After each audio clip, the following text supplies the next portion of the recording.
Welcome to the Impact Multiplier CEO podcast. If you're a chief executive, or if you think like one, and you want to create exponentially greater impact, then this show is for you. My name is Richard Medcalf, founder of Xquadrant. I coach some of the most successful and impressive CEOs and executive teams on the planet and help them achieve extraordinary results. And no matter how successful you've been in the past, there's always a whole new level of impact available to you. So, if you're ready to play a bigger game than ever before, I invite you to join us and become an Impact Multiplier CEO. How do you inspire your team as you scale a business that's part technology and part bricks and mortar into 30 different markets? Well, today I speak with Timo Buetefisch, who is the CEO of Cooltra. Cooltra is the largest provider of sustainable mobility solutions on two wheels, so motorbikes and scooters and so forth, in Europe. And he has a fantastic story of how he's grown his business to something which now has a presence in 8 countries, has got over 18,000 vehicles and a workforce of over 400 employees. We talk about how he motivates his employees, and it's not quite what you will think.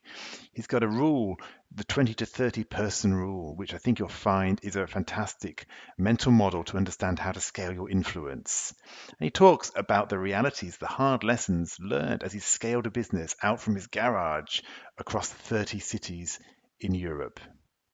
And we also get into talking about CEO peer community. It's a subject close to my heart. I run a group of CEOs who come together and share experiences. And here he talks about how that kind of community has made an impact in his life as a leader.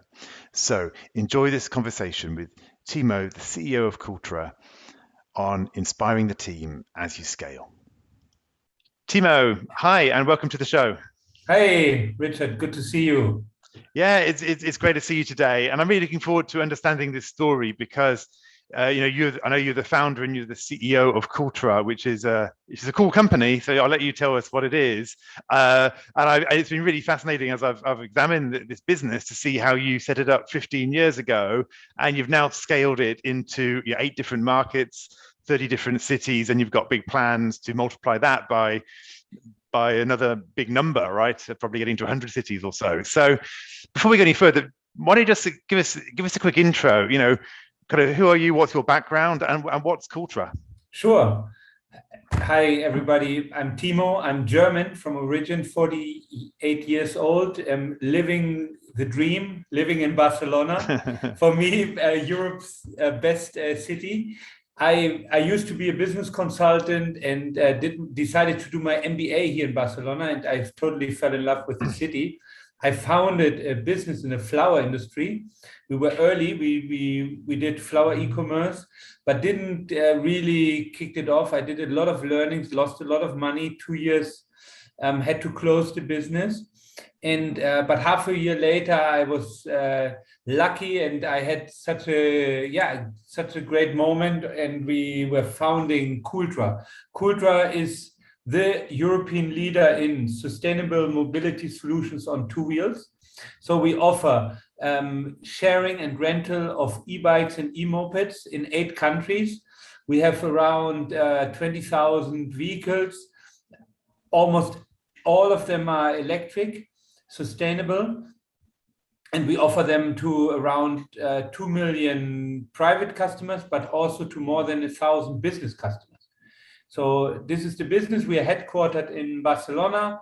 Here we are around 100 people, and then in the 8 markets where we operate, there are the other 800 working in different business lines. So this is a little bit about Cooltra and our focus. Yeah, so it's a fantastic story, right? Those are huge numbers, right? Millions of customers, 900 people, in all these markets. So it's obviously been been a great journey. Yeah, great, and but also a lot of lessons learned. Yeah, exactly. I mean, there's an inside track, right? It's not easy, right? You have to do the hard yards. I know that. It's easy to look at it from the outside, right, and all the shiny successes. What caused you to set up the company? Like, what? That's a big decision. Why did you do that? Yeah, it was actually out of a personal need. I was owner of an own scooter, own moto to drive around in Barcelona. By the way, it's the best way to move around Barcelona on a moto. If you ever come, make sure you go on a Cooltra and try it out. Um, and what happened? I brought it to the workshop because it broke down, and the guy told me, "I'm sorry, for the next 3 weeks you don't have a vehicle." So I thought, well, this is impossible. We cannot. We cannot. I cannot wait 3 weeks without a vehicle. So I thought it would be important that there is a service of renting out a scooter for a few weeks, and this is how we started. Um, Bought 25 scooters in a container, rented a small garage, and started renting out. Really, really bootstrapped. We started with 30,000 euros, hired a mechanic, a guy for the shop, and that's how we built up the business. Well, to what it is now. Yeah, that's fantastic. Yeah, fantastic. So the original model, you just had a few scooters. So I guess it's very different from the model you have now, which I guess is very distributed. So people had to come and rent a scooter for the day. It was station-based. It was a station-based business. I mean, 15 years ago, there didn't exist electric motors. Everything was combustion engine. And we were also very focused on the residential segment of tourists and people renting on a daily basis, like a Hertz or Europe car. Later on, we then pivoted in other segments like the B2B, the renting by minutes, free float. But the origin is from there, from the station base. Right. Yeah, I've got it. So we're going to get into the story in a minute of how you went from that one station, and a couple of vehicles, right, and a mechanic, to where you currently are. We'll get into that. But I'm curious as to kind of, as you step back and look at the impact that you've created and been able to do this, right, go on this journey. I want to understand a bit about you. What's your secret sauce, right? What are the couple of factors that have driven your impact? Because everyone has a different way of creating impact and making a difference and creating results. What is it for you? What would you say is your kind of secret sauce that has allowed you to do this? To put, naming the positive elements, no, because the positive things I think I have a very high energy level, so I'm very active. I'm very action oriented. I make things happen. I'm a constant and good communicator, and I'm a good motivator. I all my life I've been doing a lot of sports, and I was, for example, a tennis coach and a skiing coach, and I like to get people to enjoy activities, and I would consider myself a very active and motivational person. Yeah, so this definitely helps. And then I think being very persistent. 15 years working on the same project requires a lot of persistency. Yes. And I think I've shown that. Yeah, well, definitely. Yeah, exactly. Yeah, it's really interesting. I was thinking about. It's even a little bit boring. I mean, 15 years on the same project. Others are like serial entrepreneurs, and they keep inventing every 2-3 years a new one. So my track record has been being very constant. Yeah, well, it's interesting, isn't it? I always think about my daughter is 15 years old, right? So she's the same age as your company, right? So you could have like been a foster parent or something, or you could have been a midwife or something, but being a parent is a different thing. It's a longer game. And you see, the child at 15 is different from the child at 3. So absolutely, exactly. No, going through the different phases, the early days when you're doing everything by yourself, renting every scooter, cleaning every scooter, organizing insurance, everything by yourself. And now really like more, being a leader and getting things done through others. Yes. So it's very different now, my day to day. Yeah, absolutely. Absolutely. So let's talk about the dark side of those things, right? Every strength has a dark side, and you kind of hinted at that before. What are the dark sides of being a high energy, active, action orientated, motivated, persistent leader? How does that show up that perhaps can hold you back sometimes? maybe I'm not reflective enough. So I'm not a guy that spends a lot of time analyzing, and so I'm quite impulsive and intuitive in certain decisions. Leading, I mean, it's good because things are getting done and decisions are definitely taken.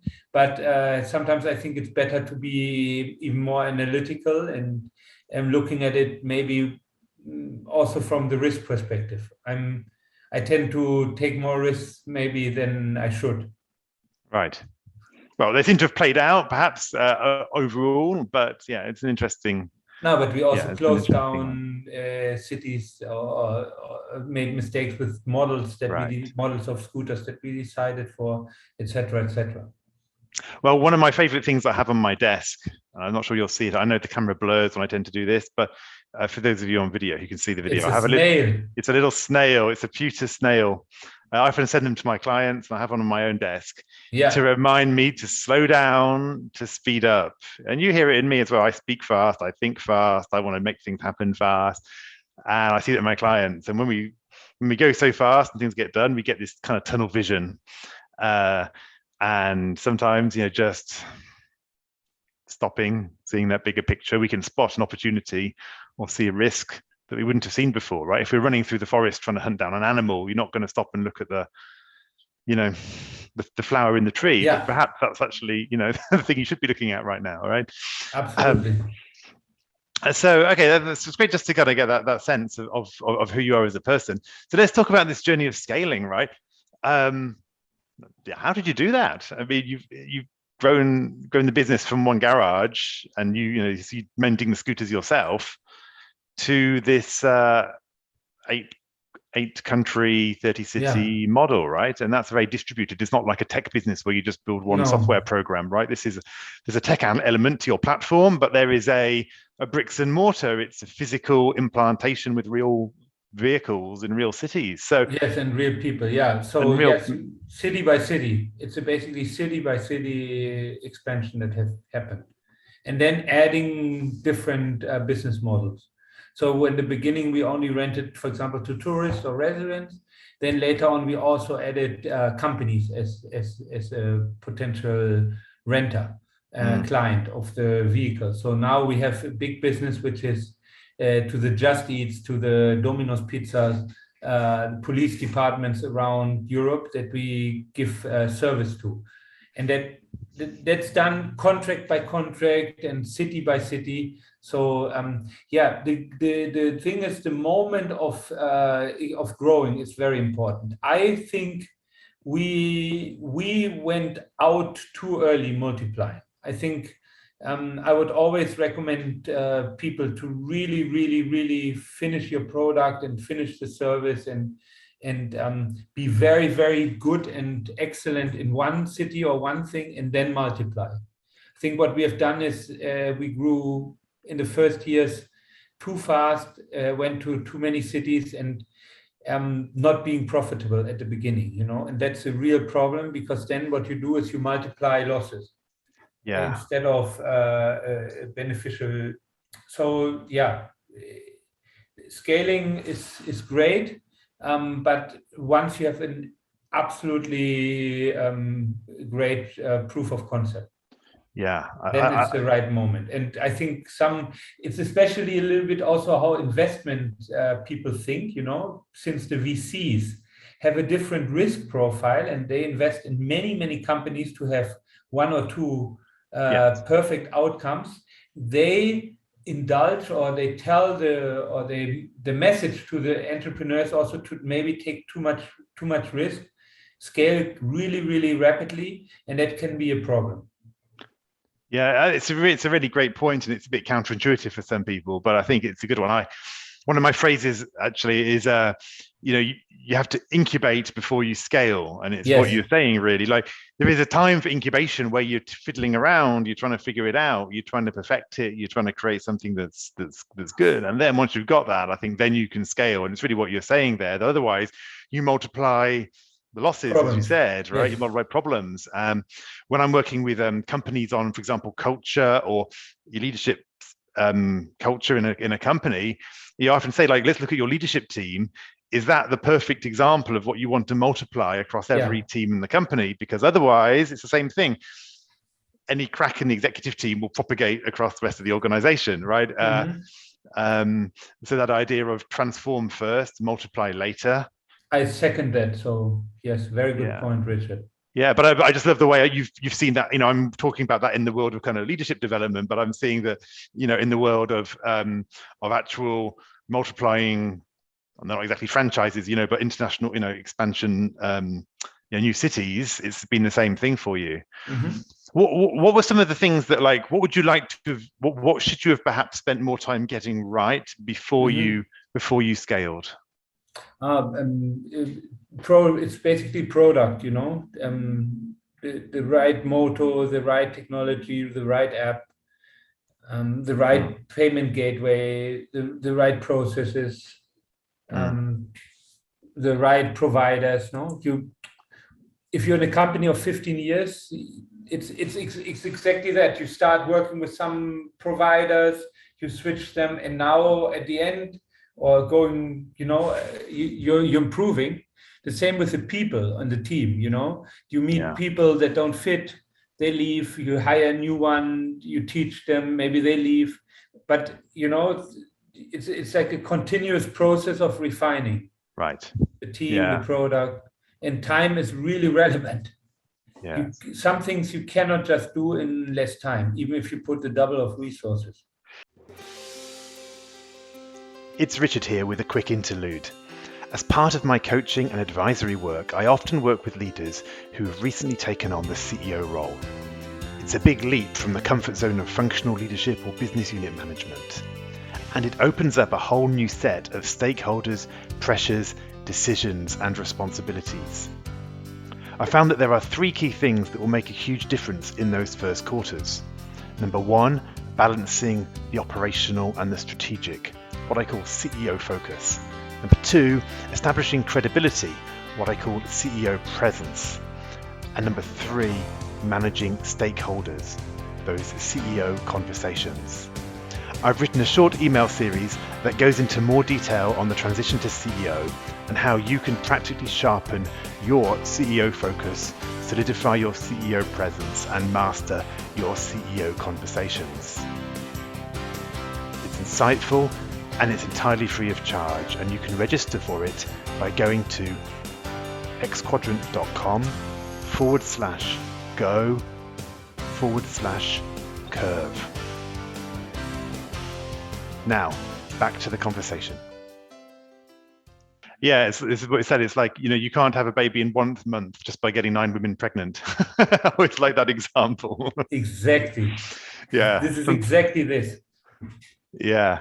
I'd say, what about the positive stuff? So, like, what did you find? What did you do really well? Because obviously you've done lots of things really well. So what have you done really well to get this result? I think motivating the team, communicating the vision, and bringing the team together. In my case, as a CEO, you are in between. You have investors. So in my case, yes, I do have other shareholders. So I have the shareholders and I have the management team, right? And I have to be, I'm like the middle spot between them. So I have to define the company strategy and get the financing, etc. But the plan also has to be executed, and that has to be connected, right? And this is as a CEO one of the big roles, to tell people no and tell them this is not the way to go, but also motivate them, getting things done, and also keeping them motivated for the project. And that every day they wake up and they think this is the right company to work for. The better the people, the more choices they also have going outside. Right. So you really have to keep giving them a very positive and attractive project at any moment. So tell me how you do that, because I understand that's one of your key strengths, right? Motivating people. And so a lot of people would love to know, like, how do you do that? Like, what's the tip, or what's the way, and how do you think about that? How do you do it? empathy, listening. It's basically communicating a lot of time with spending time with the people, and understanding how individual everybody is. Like everybody has a different agenda and other priorities, you know. For some people, it's so extremely important to be, I don't know, for example, be home at 5 to spend time with the children, right? And so you have to make that possible for this person, right? And others have other rules, you know. They want Friday afternoon off because they go, and you know, you have to find a compromise with everybody. And some like to have personal calls, some like to rather do email communication, some want to work remote, you know, some are office people. You know, it's not a clear rule, you know. Well, it's not, and it's hard to say all company has to do remote or all company has to do office. I think it's very important to be individualistic. Well, I think it's really fascinating, Timo, here, because a lot of people, when I said, how do you inspire your team? They were probably thinking, oh, you know, he's going to tell us how to, like, you know, sell the story, paint the picture. And I'm sure you do that stuff, right? Communicate what the vision is, the future is. But that's not your starting point, right? Your starting point is not kind of like the push. No. Side, it's the pull. It's actually, what does each person actually need, right? And you know, and therefore translate the mission that we're on to what's going on inside them. That's what I'm hearing, and that's really powerful, I think. So cool. Yeah. So and how do you do that these days when you have so many employees, right? Because I get that you can do that when you had 15 people, 30 people. So how can you do that when you've now got hundreds? Because you can't know everybody and what they need. Of course, no. Obviously, no. You have to accept that you can only work through the direct people you can influence. Like you have a radius of, I don't know, 20, 30 people that you can really influence. And then you have to trust that they give it to the other people. It doesn't mean I don't talk to them, but it's not my responsibility to manage these people. So with them, it's more small talk or hello or smile or a question on a private level. But like, actually, this is not my role, you know, to manage everybody in each city. No, I mean, I have to influence the people, and through that, be the role model and show. Try to show how I am doing it, no, so they can replicate. But it's also interesting how different leadership styles work. In our leadership team, we have so many different leadership styles, and you have to appreciate them as well. Because some people, it's just very, very different. Yeah, that's definitely right. I want to go back to that point. I think it's really worth underlining for people. You know, she said it, like, I can only influence perhaps 20, 30 people. I think that's exactly it. So often I see leaders, you know, feeling they've got to win everybody's hearts and minds. And that's back to this thing about, you've got to transform, then scale. You know, you get your team influenced, and then, you know, and inspired, shall we say, get your team inspired, and then they can, you know, teach them how to inspire their teams. And you said, you know, you can, if you focus on that, then you create strong bonds with people rather than weak bonds with everybody. So I think that's a really, really great point. Hey, I'm aware of time, so let's just move on. And I always like to ask a few quick fire questions these days of the guests. Sure. So our first question is, what's a favorite quote of yours? Something that's you know, inspired you or that helps guide your leadership? Good question. Perfect quote. Let me get back to that. Sorry. I'm a little bit blank now. Sorry. No problem. Is there a book that you've read that's really influenced you as a leader? Yeah, no, in terms of that, there's one, I have it even here, I show you. It's this one. Hard Things About the Hard Things. Oh, yeah. Can you see it? It's gone a bit blurred, but yeah, I know sorry, it's called The Hard Things About Hard Things, Ben Horowitz. Yeah. And then there's one which I like a lot. It's really practical. It has a simple title, but it's Scaling Up from Vern Harnish. Yeah. I can really recommend that book. It's very practical, and it's exactly for these companies, that transfer from a small 10 people company into 3, 4, 500 company. And it's about practical examples. So I really, really recommend that book. Yeah, that's a great one. Thank you. Apart from Cooltra, what's your favorite app on your phone? Or that's another app that gives you value that's a little bit, perhaps might be outside the ordinary, or not. I don't know, not everybody's favorite app. Is there anything that comes to mind? I have to be honest, I'm not a big app freak, but it's probably the app of my tennis club. That's a good one. It gives me happiness. Gives you happiness. Yeah, we all need that. What advice would you give your 20-year-old self? If you could go back in time, what would you say to yourself? Do even more crazy shit. It's a great one. Yeah, sometimes we limit ourselves, right? We kind of stay a bit in the track so we can play it a bit safe. Yeah. I love it.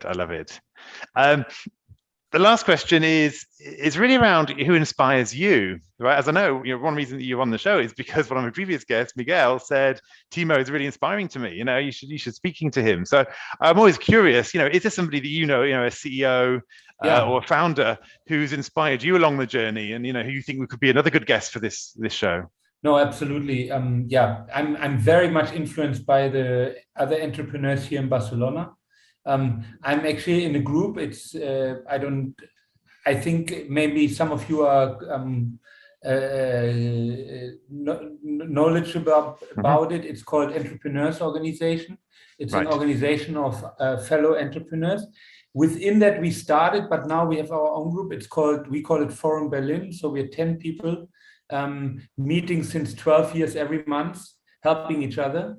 And in this group are amazing other entrepreneurs, and I'm really, really close to these people. They have gone through all kinds of experience with me on a professional, personal, family level. And I really, really admire them. And they have been a column in my last 12 years. Yeah, thank you for sharing that. It's really special, isn't it? I mean, it's like a peer group, Yeah, we meet, we share experiences, we help each other. It's very nice, and it's very constant in time. We've been together all these years.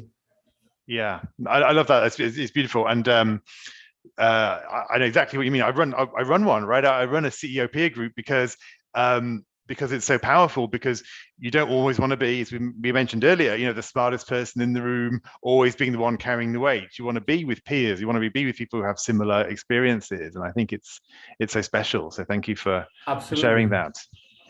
So finally, Timo, no matter how much we've achieved, there's always a next level to get to.